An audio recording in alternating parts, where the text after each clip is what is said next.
What moment made you say, yep, I'm definitely dead, but survived with no major injuries?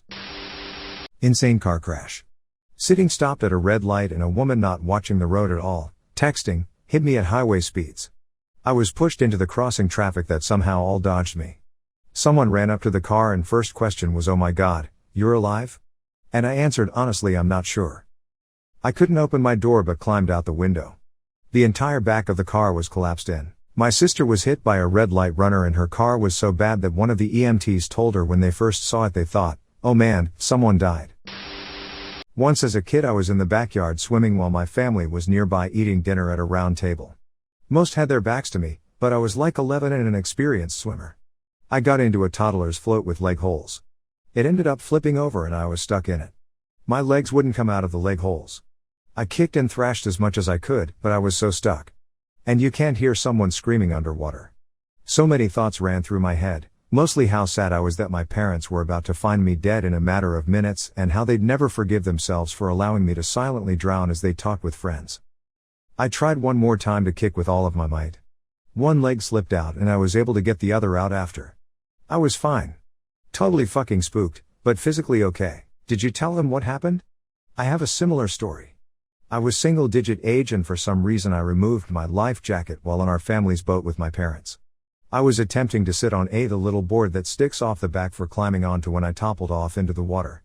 I was still in swimming classes at the time and couldn't do much but doggy paddle. I was bobbing up and down in the water and I couldn't get enough air to scream in between coming up for air. I was little and got panicked and tired really quickly and began to sink, one surfacing at a time, until I couldn't surface anymore and realized it completely. I thought about my parents on the boat who didn't know I was gone and wondered when they'd realize I was missing and if they'd find me. A big gray fish swam by and I saw my mom dive in just as everything went dark. I woke up on the boat in a towel. I was driving home from college on one of those highways with only one lane in either direction and no shoulder. A guy in the oncoming lane didn't see me as I was in a small car. He thought he could pass 4 18-wheelers in one go and pulled into my lane going at least 90. There was nowhere for me to go.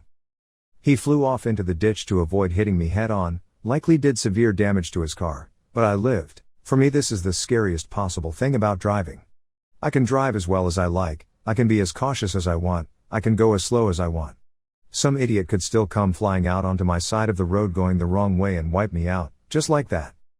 Happened to a family near where I grew up a couple years back. Some dude got messed up on drugs or something and started driving the wrong way down a highway just like this. He hit the family head on and they all died.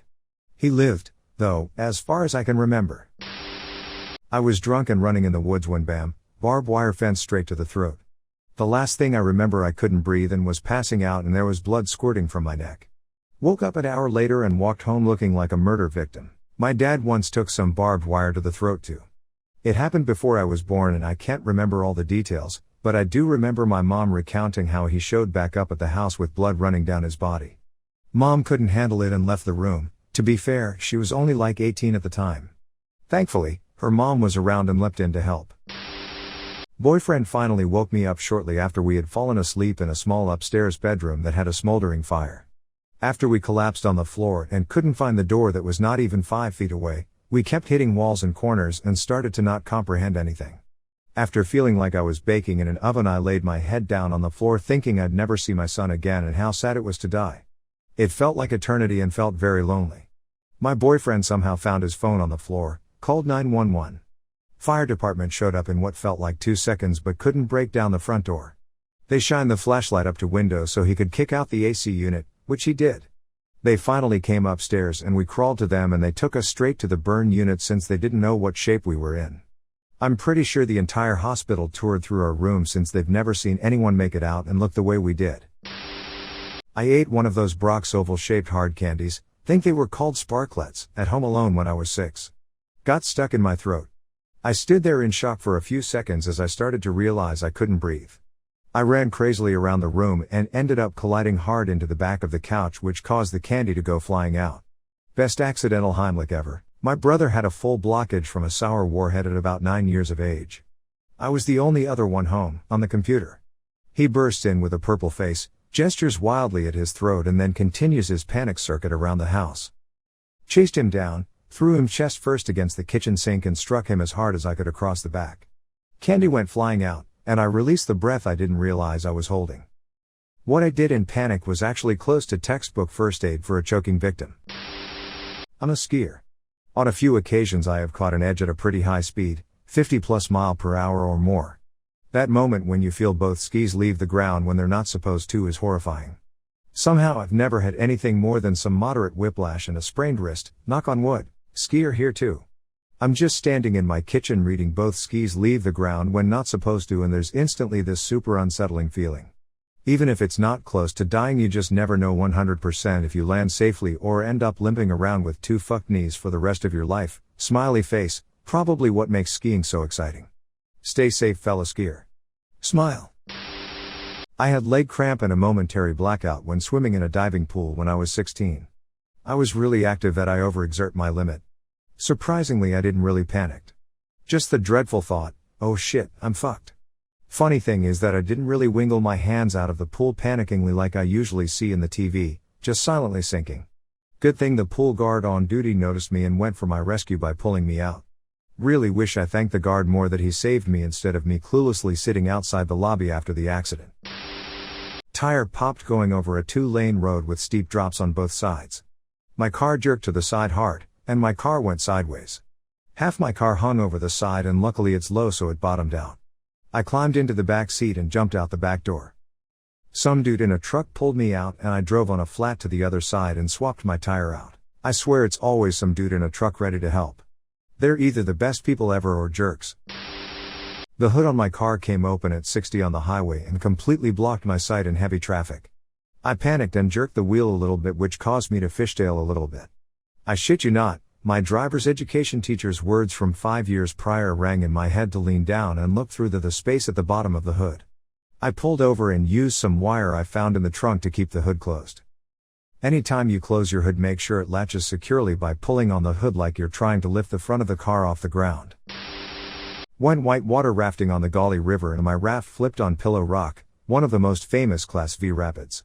Scariest moment of my life, but, other than unexpectedly swallowing some water and almost vomiting, I came out completely unharmed. Man, Pillow Rock is no joke. Out of all the obstacles, that one always make the butt pucker just a little bit more. I ride with River Expeditions and have always had fantastic guides. I took my 13-year-old Dotto with me this last trip, and he said he's never been more terrified and excited at the same time. Parachute deployed but failed to open. That was one of those moments, then training kicked in. Cutaway failed chute, deploy secondary. But for a brief moment life was about to be over in my mind. How long do you have before you hit the ground and free fall? A really bad flash fire at work where I jumped into a pit to get away from the heat. I saw the flames roll right over top of the pit. I thought for sure I was going to die. I got some wicked 3rd-degree burns, but I lived. Where do you work that there's pits and flash fires? Any scrotal abrasions? I was driving down a highway, doing 65 miles per hour, and suddenly my car started to shake. I tapped the brakes in reflex and my entire car flipped 180 degrees. I'm now facing oncoming traffic, including a semi-truck. I was so close I couldn't see the driver compartment.